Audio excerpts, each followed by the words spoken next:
Swing,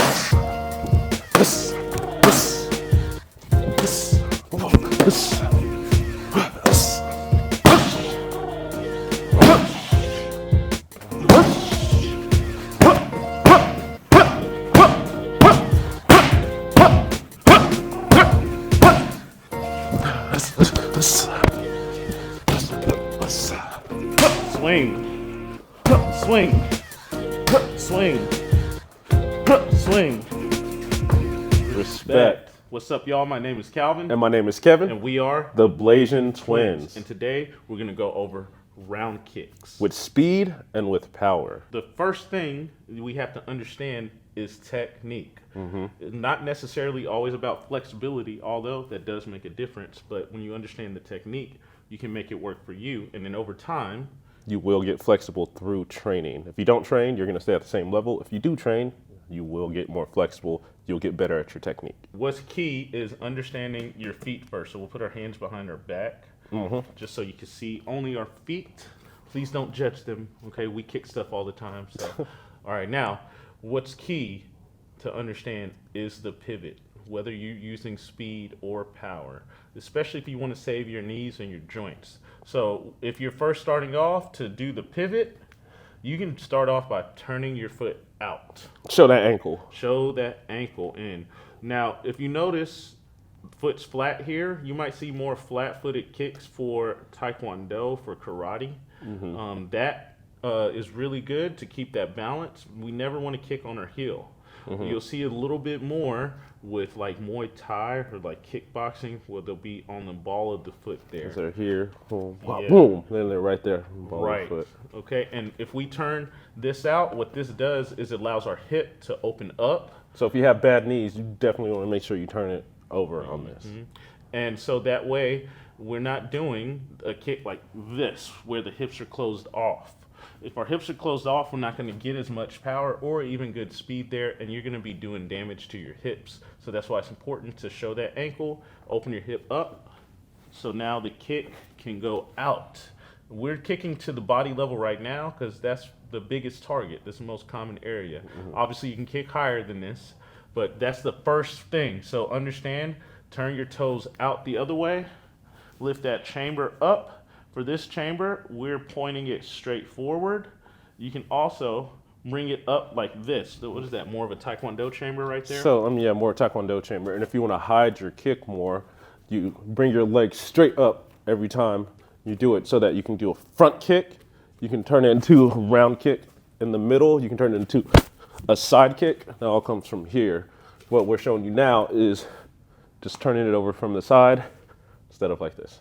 Yeah, so if you bring it up there like that with your chamber, facing them so they can see, whoosh. Now notice here, wherever the knee points, that's where the kick is going to go. Pow! If he points the knee more in that direction, the kick is going to go that way. And look how closed off his hips are, and they're not engaged. And this can put a lot of pressure onto your spine, onto your back, onto your hips, onto all of this here.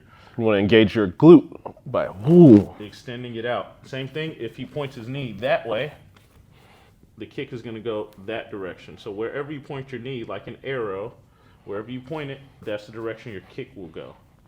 Let's show you some Taekwondo kicks here. With that, snappy snap. Going to show you with the paddles here. So, this.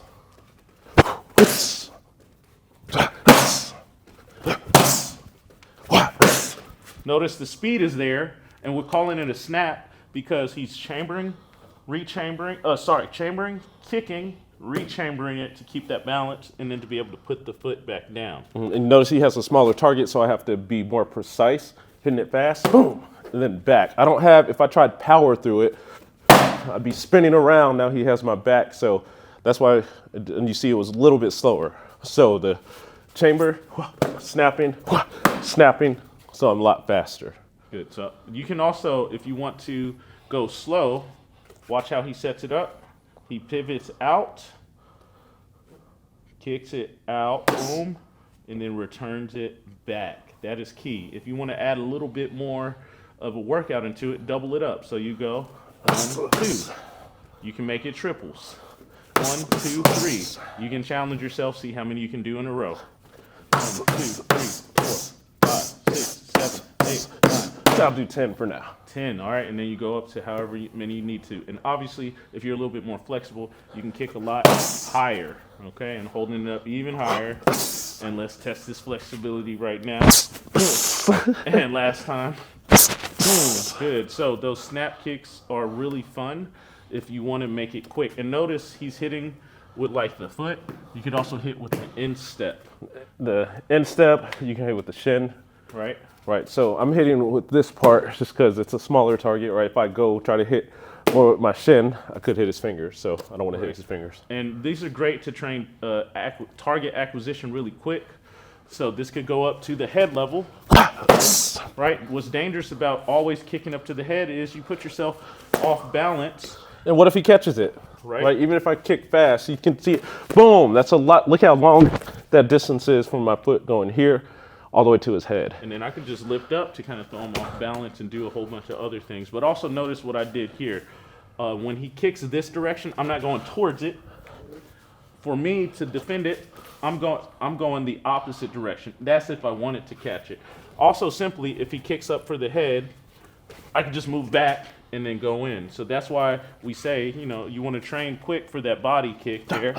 Or something fast there. Or there, right? And a quick note, too.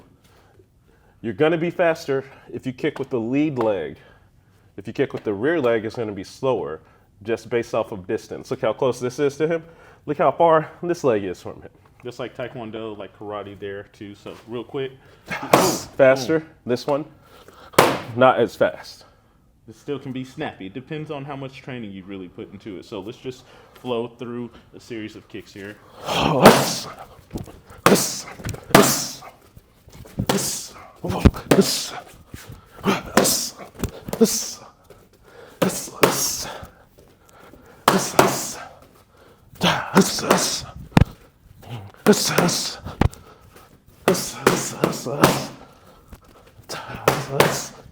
Okay, so that was some Taekwondo kicks with the paddles here. We'll show it on Bob here in a little bit, but first we got to go over some power kicks here now. So the power kicks obviously is not going to have as much speed, but you can set it up really to make these work. It's about timing, and you got to spar, train to get that timing right. So focusing in on this power round kick here, he'll turn sideways forward. Again, showing that ankle to my opponent, towards them, and obviously that can indicate to him I'm about to kick, but this is setting me up, and I'm going on the ball of my foot, and if we think how we pivot, it's like we're almost doing a spin there. If I did miss, I would go into a 360 like he said earlier. If I missed here, I got to be ready to defend that attack. Even if I missed here and I didn't do a full spin, I could, you see how I'm here? This is bad because I'm set up and my back is turned towards him, but I have to be able to have a faster reaction time to just be able to get around and turn around. So here, whoosh, I can either do that or go ahead, and if I did feel I missed, whoosh, react and protecting with the shield there. So again, angle it out, getting that power into it. I'm going to use more shin to kick, to dig it into there. And this is what I found made a difference for me when I was doing these kicks. You see how my knee is bent here? You might have seen the leg being straight while he was doing those speed kicks. Speed kicks. Right. Because when my leg is straight like this, I'm able to keep my balance more. Of course, I can keep my balance like this, but my foot has to stabilize more. By straightening out my leg, it digs my foot into the ground more. Correct. So I like to do this here because now when I'm here, I can freeze, I keep my balance, and then I can go back.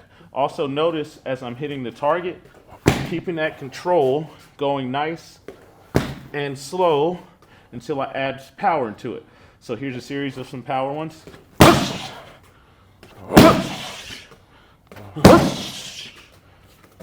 So if you notice what I did here, I did a switch kick. Okay, I switched my feet with that lead leg.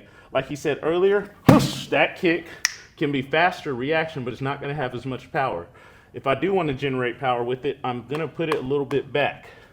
I like to make it side, to the side Look here. at that line. He's on this side of the line. Right. Everything's on that side. Because then now I get more power than it just being here. If it's side to side here, whoosh, I can make that kick go with power and speed. I can, you see a lot of people doing this, go here. Not to say that's wrong, it's just it does take more time for that kick to travel forward. Okay, so with that switch kick again, when I switch my feet, my right ankle or my rear ankle, moving forward is facing towards the opponent. Show off that ankle. Show that ankle off.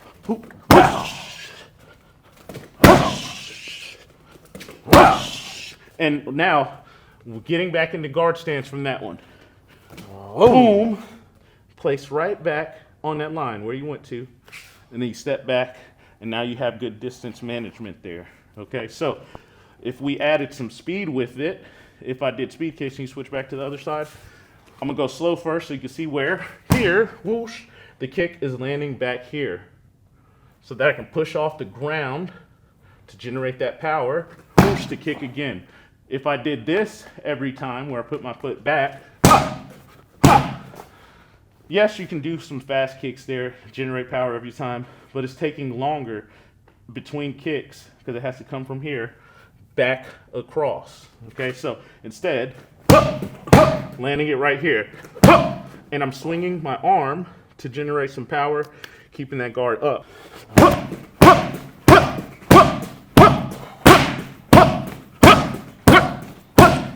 And then I train the other side. That was just 10 there. I'm starting with this lead. I'll switch first, go slow, boom. Then I'm landing it back in this general area here and not way back here.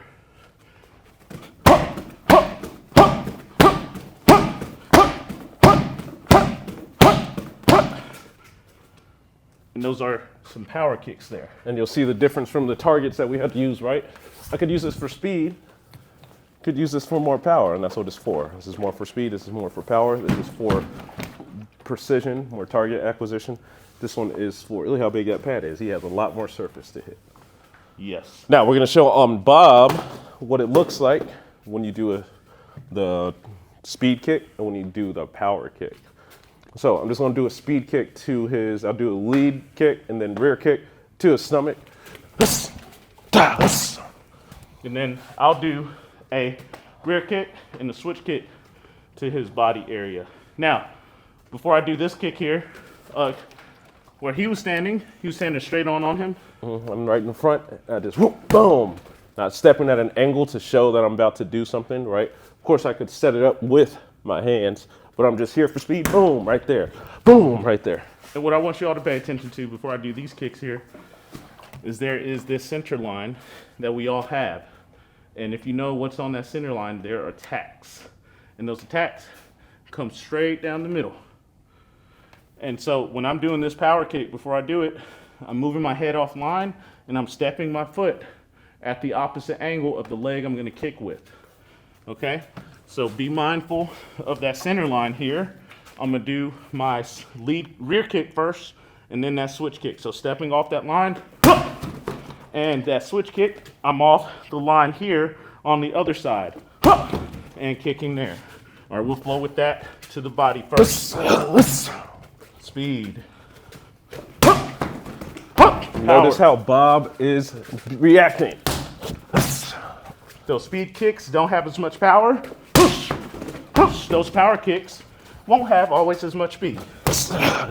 Good. Now, if we go for the head kicks, first do the snap kicks here. Watch the difference for the head kick here.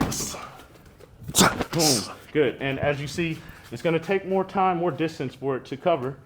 So with the head kick, with more of the shin here, stepping off that angle, and I want to aim for this general area. Because the person's not just going to stand still, they're going to move. But when you're training, you want to hit that general area. Notice he lays his shin right there onto that part that he was talking about. And this might also happen too while you do it. Okay, this might happen where you lean back some. That's a counterbalance. Right? You don't want to lean so far back where you have to now shoot yourself and then fall into a punch or a kick of the opponents, right? Just enough so that you can get back to your guard stance there.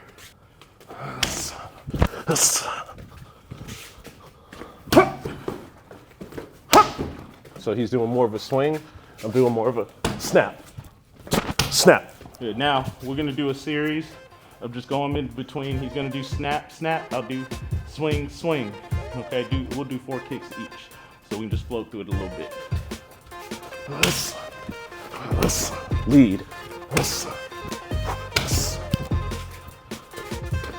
Swing. Swing. Swing. Swing.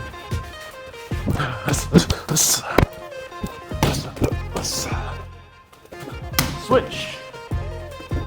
Switch. Switch. Switch.